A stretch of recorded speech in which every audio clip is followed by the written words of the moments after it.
നമസ്കാരം. ബംഗ്ലാദേശിൽ ഇനിയാണ് നാടകങ്ങൾ നടക്കാൻ പോകുന്നത്. ബംഗ്ലാദേശിൻ്റെ മുഖ്യ ഉപദേശകനായിട്ടിരുന്നു കൊണ്ട് മുഹമ്മദ് യൂനുസ് കാട്ടിക്കൂട്ടിയ ഭരണഘടനാ ലംഘനങ്ങളൊക്കെ ഇപ്പോൾ പുറത്തു വന്നിട്ടുണ്ട്.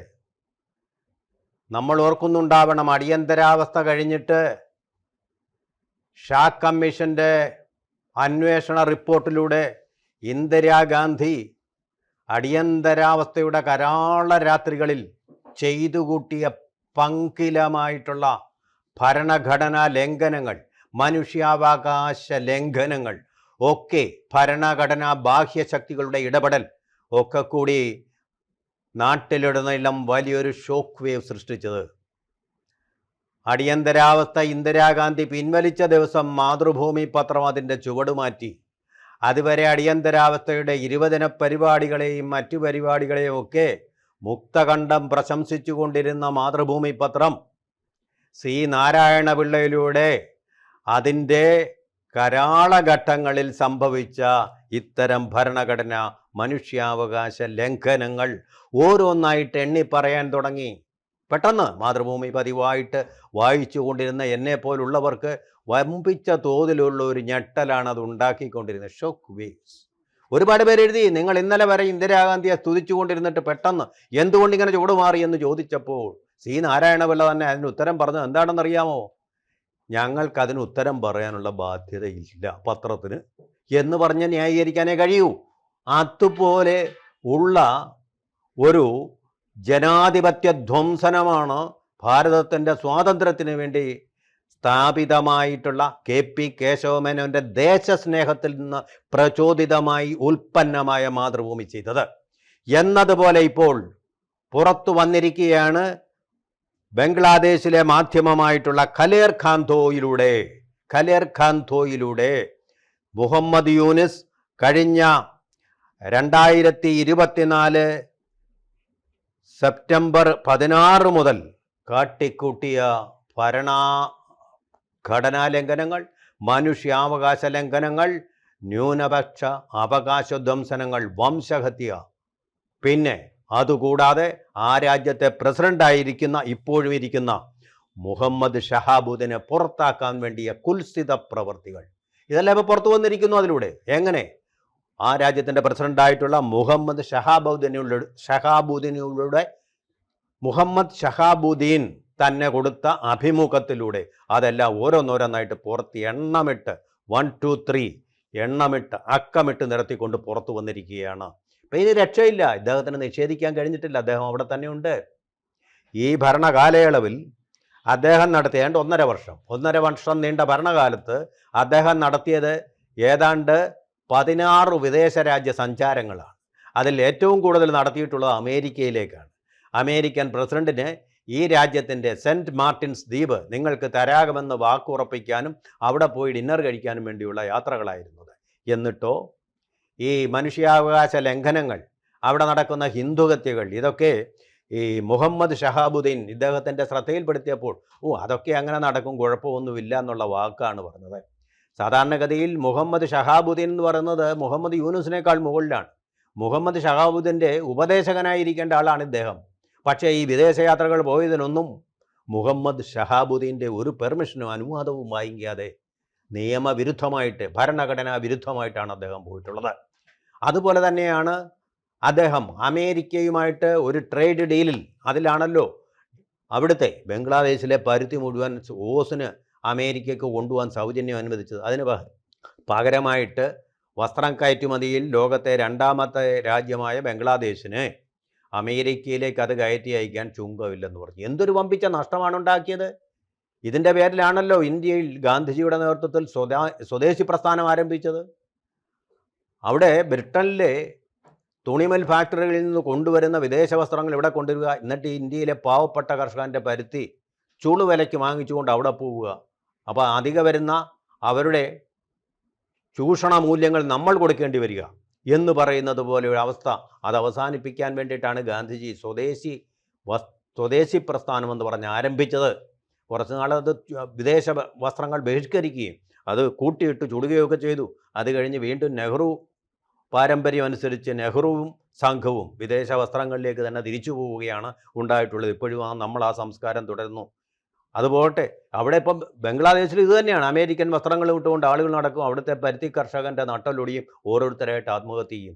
ഈ ഒരു ഡീലിൽ ഒപ്പുവെച്ചതിന് ആ രാജ്യത്തിൻ്റെ പരമാധികാരിയായിട്ടുള്ള പ്രസിഡന്റിൻ്റെ അനുമതി വാങ്ങിക്കാതെയാണ് ചെയ്തത്. പ്രതിപക്ഷമോ ഇല്ല, അവാമി ലീഗോ ഇല്ല, മറ്റൊരു കക്ഷിയുടെ അനുവാദം വാങ്ങിച്ചിട്ടില്ല. അവിടെ ബംഗ്ലാദേശ് ഇന്ത്യയിൽ ഇങ്ങനെ പാർലമെൻറ്റിൽ ചർച്ച നടത്തണമെന്ന് പറയുന്ന ആൾക്കാർ ശ്രദ്ധിക്കേണ്ട കാര്യമാണ്. ആരാണ് ജനാധിപത്യം ധ്വംസിച്ചിരിക്കുന്നത്, ആരാണ് ഭരണഘടന ലംഘിച്ചിരിക്കുന്നത് എന്നുള്ള കാര്യം.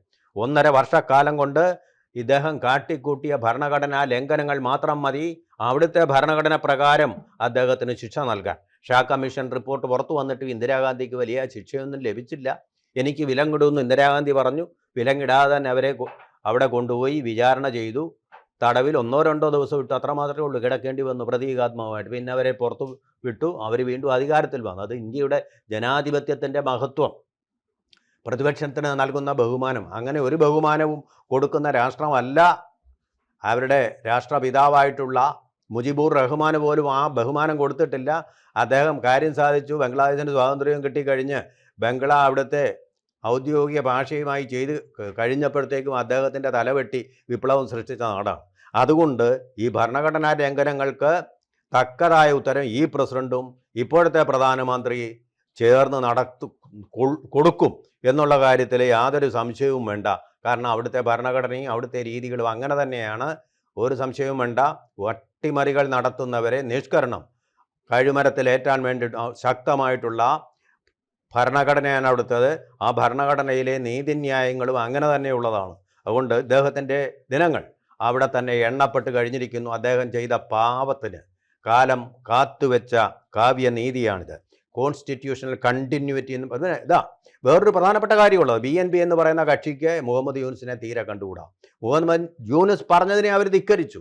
തെരഞ്ഞെടുപ്പിൽ 2 തരം ബാലറ്റുകൾ ഉണ്ടായിരുന്നു എന്ന് നമ്മൾ നേരത്തെ തന്നെ സൂചിപ്പിച്ചിട്ടുണ്ട്. അതായത് തെരഞ്ഞെടുപ്പിൽ അടുത്ത പ്രധാനമന്ത്രി ആരാവണം, മെമ്പർ ആരാവണം, പാർലമെൻറ്റ് മെമ്പർ ആരാകണം എന്നുള്ളത് കൂടാതെ അവിടുത്തെ ഭരണഘടനയ്ക്ക് വേണ്ടിയിട്ടുള്ള ഒരു ഹിതപരിശോധനയും ഉണ്ടായിരുന്നു. ഭരണഘടന മാറ്റി എഴുതണം. ആ ഭരണഘടന മാറ്റി എഴുതണമെന്നും പറഞ്ഞിട്ട് ഉള്ളതാണ്. 60% പേരെ വോട്ട് ചെയ്തുള്ളൂ. ഭൂരിപക്ഷവും ഭരണഘടന മാറ്റണം എന്നുള്ളതാണ്. അതനുസരിച്ചൊരു കോൺസ്റ്റിറ്റ്യൂവൻ്റ് അസംബ്ലി, നമ്മുടെ നിയമനിർമ്മാണ സഭയുണ്ടായിരുന്നല്ലോ, കോൺസ്റ്റിറ്റ്യൂവൻ്റ് അസംബ്ലി ആദ്യം. അത് വെച്ചാണല്ലോ ഭരണഘടന ഉണ്ടാക്കിയത്. അതുപോലൊന്ന് പുതിയൊരു ഭരണഘടന ഉണ്ടാക്കാൻ വേണ്ടി ഇപ്പോഴത്തേത് പോരാ. കാരണം അവാമി ലീഗ് നേതാവായിട്ടുള്ള ഷെയ്ഖ് ഹസീനയെ വധശിക്ഷയ്ക്ക് വിധിച്ച ഒരു ട്രിബ്യൂണലുണ്ട് ഡാക്കയിൽ. നടന്നില്ല. അത് ഇന്ത്യ അവരെ സംരക്ഷിച്ചു. അതുപോലെ ഇനി അവാമി ലീഗിന് അവിടെ വരാതിരിക്കാൻ വേണ്ടിയിട്ടുള്ള ഒരു സംഭവമായിരുന്നു. എന്ത് ചെയ്തു BNP അവാമി ലീഗിൻ്റെ ശത്രു കക്ഷിയാണെങ്കിലും BNPയുടെ തിരഞ്ഞെടുക്കപ്പെട്ട പ്രധാനമന്ത്രി അത് സ്വീകരിച്ചില്ല എന്ന് മാത്രമല്ല, കോൺസ്റ്റിറ്റ്യൂവൻ്റ് അസംബ്ലിയിലേക്ക് ഒരു സത്യപ്രതിജ്ഞ കൂടി ചെയ്യണമായിരുന്നു. അദ്ദേഹം MP ആയും പ്രധാനമന്ത്രി ആയും സത്യപ്രതിജ്ഞ ചെയ്യുന്നതോടൊപ്പം. പക്ഷേ അദ്ദേഹം ചെയ്തില്ല. ആ സത്യപ്രതിജ്ഞ അദ്ദേഹം പുല്ലുപോലെ തള്ളിക്കളഞ്ഞു. കാരണം എന്താ? ഈ മുഹമ്മദ് യൂനുസ് എന്ന് പറയുന്നത് ഒരു ഇല്ലെജിറ്റിമേറ്റ് ഭരണാധികാരിയാണ്. അതുകൊണ്ട് ഞങ്ങളത് സ്വീകരിക്കില്ല എന്നുള്ളതാണ് എൻ്റെ സന്ദേശം. അതിൻ്റെ അർത്ഥം BNPയുടെ പിന്തുണയുണ്ട്. ആർക്ക്? BNPയുടെ പിന്തുണ പ്രസിഡന്റ് ഷഹാബുദ്ദീനുണ്ട്. അദ്ദേഹത്തിന് 2028 വരെ കാലാവധിയുണ്ട്. അതുകൊണ്ട് എന്തെങ്കിലുമൊക്കെ അവിടെ നടക്കാൻ പോവുകയാണ്. വളരെ കൂളായിട്ട് ആ കാര്യങ്ങളൊക്കെ നടത്തുകയാണ് താരിഖ് റഹ്മാൻ എന്ന് പറയുന്ന ഇപ്പോഴത്തെ പ്രധാനമന്ത്രി ചെയ്തുകൊണ്ടിരിക്കുന്നത്. അദ്ദേഹം അതുപോലെ തന്നെ ഷെയ്ഖ് ഹസീനയെ വിട്ടുതരണമെന്ന് പറഞ്ഞില്ലല്ലോ ഇതുവരെ. നേരെ മുഹമ്മദ് യൂനുസ് പലവട്ടം ആവശ്യപ്പെടൽ എന്താ ഇദ്ദേഹം നടത്താതെ? കാരണം ഇന്ത്യയുമായിട്ട് സൗഹാർദ്ദത്തിൽ പോകാൻ അദ്ദേഹം ആലോചിക്കുന്നുണ്ട്. അദ്ദേഹം അതിന് അനുകൂലമായ നിലപാടാണ് എടുത്തിരിക്കുന്നത്. അതുകൊണ്ട് തീർച്ചയായിട്ടും വലിയൊരു ശിക്ഷ, വധശിക്ഷയേക്കാൾ ഒട്ടും കുറയാത്ത ഒരു ശിക്ഷ മുഹമ്മദ് യൂനുസിനെ അവിടെ കാത്തിരിക്കുന്നു എന്ന് തന്നെയാണ് രാഷ്ട്രീയ നിരീക്ഷകർ പറയുന്നത്. അതുകൊണ്ട് തന്നെ അദ്ദേഹത്തിന് അത് അർഹിക്കുന്ന ഒരാളാണ്. നൊബേൽ സമ്മാനത്തിന് പുറമെ ഇതും കൂടെ വേണം. അമേരിക്കയുടെ പാവയായിരുന്നുകൊണ്ട് ഹിന്ദുക്കളെയും ക്രിസ്ത്യാനികളെയും ബുദ്ധിസ്റ്റുകളെയും ജൂതന്മാരെയും കൊന്നൊടുക്കിയ ആ മനുഷ്യനത് അർഹിക്കുന്നുണ്ട്. ഇൻ്റർനാഷണൽ ട്രിബ്യൂണൽ കോർട്ട് ഡാക്കയിലത് അയാൾക്കാണ് ശരിയായിട്ടും വധശിക്ഷ കൊടുക്കേണ്ടത്. ആ വധശിക്ഷ ഇപ്പോൾ താരിഖ് റഹ്മാൻ കൊടുക്കും എന്ന് തന്നെയാണ് കലേർ ഖാന്തോ പറയുന്നത്. എന്തായാലും ശരി, ഇദ്ദേഹത്തിൻ്റെ ദിനങ്ങൾ എണ്ണപ്പെട്ടു. അതുപോലെ തന്നെ അദ്ദേഹം കഴിമരത്തിലേറുന്നത് എന്നാണെന്ന് മാത്രമേ ഇനി നോക്കാനുള്ളൂ. തീർച്ചയായിട്ടും ഇത് നല്ല ഒരു ഡെവലപ്മെൻറ്റ് തന്നെയാണ്. പിന്നെ വേറെ ഏറ്റവും പ്രധാനപ്പെട്ട ഒരു കാര്യം, അന്ന് ഒക്ടോബർ 22, 2024 ഒക്ടോബർ 22 വലിയ കലാപം ഉണ്ടായപ്പോൾ ബംഗ്ലാ ഭവൻ ആൾക്കൂട്ടം വളഞ്ഞു. ബംഗ്ലാ ഭവൻ ആൾക്കൂട്ടം വളഞ്ഞത് എന്തിനാ? കാരണം ബംഗ്ലാ ഭവനിലാണ് മുഹമ്മദ് ഷഹാബുദ്ദീൻ കഴിഞ്ഞിരുന്നത്. അദ്ദേഹത്തെ വധിക്കാൻ വേണ്ടിയിട്ടാണ്. പക്ഷേ പട്ടാളത്തിൻ്റെ 3 വിഭാഗങ്ങളും, കര, നാവിക, വ്യോമ വിഭാഗങ്ങൾ എല്ലാം ഉറച്ചു നിന്നുകൊണ്ട് ആ അട്ടിമറി തകർത്തു. ആ അട്ടിമറി എന്തിനു വേണ്ടിയായിരുന്നു? മുഹമ്മദ് ഷഹാബുദ്ദീൻ എന്ന് പറയുന്ന ആ രാജ്യത്തിൻ്റെ പ്രസിഡന്റിനെ കൊല്ലാൻ വേണ്ടി. അങ്ങനെ അട്ടിമറികളൊക്കെ ബംഗ്ലാദേശ് പോലുള്ള രാജ്യങ്ങളിൽ സുലഭമാണ്, ധാരാളം നമ്മൾ കണ്ടിട്ടുണ്ട്. അതിനുവേണ്ടിയുള്ള കുൽസിതമായ ശ്രമം നടത്തിയത് പട്ടാളമാണ്. അദ്ദേഹത്തെ അന്ന് രക്ഷിച്ചതെന്നും അദ്ദേഹം പറയുന്നുണ്ട്. പട്ടാളക്കാർ എന്താണോ അദ്ദേഹത്തിനോട് പറഞ്ഞതെന്നറിയാം? അവർ പറഞ്ഞത്, if you are defeated, all the forces are defeated. കാരണം താങ്കൾ പരാജയപ്പെട്ടാൽ, താങ്കൾ കൊല്ലപ്പെട്ടാൽ ഈ രാജ്യത്തെ 3 വിഭാഗം സൈന്യത്തിൻ്റെയും പരാജയമാണ്. അതുകൊണ്ട് അങ്ങേ കൊല്ലാൻ, അട്ടിമറിക്കാൻ ഞങ്ങൾ അനുവദിക്കില്ല എന്ന് പട്ടാളം കൂടെ നിന്നുകൊണ്ടാണ്. അല്ലെങ്കിൽ മുഹമ്മദ് യൂനുസിൻ്റെ കുൽസിത ശ്രമത്തിൻ്റെ ഫലമായിട്ട് ഇക്കാര്യങ്ങൾ നമ്മളോട് പറയാൻ ബംഗ്ലാദേശിൻ്റെ പ്രസിഡൻ്റായിട്ടുള്ള മുഹമ്മദ് ഷഹാബുദ്ദീൻ ജീവനോടെ ഉണ്ടായിരിക്കുമായിരുന്നില്ല. കൂടുതൽ വാർത്തകളും വിശേഷങ്ങളും നിങ്ങളിലേക്ക് എത്താൻ ABC മലയാളം സബ്സ്ക്രൈബ് ചെയ്യുക, ബെൽ ബട്ടണും അമർത്തുക.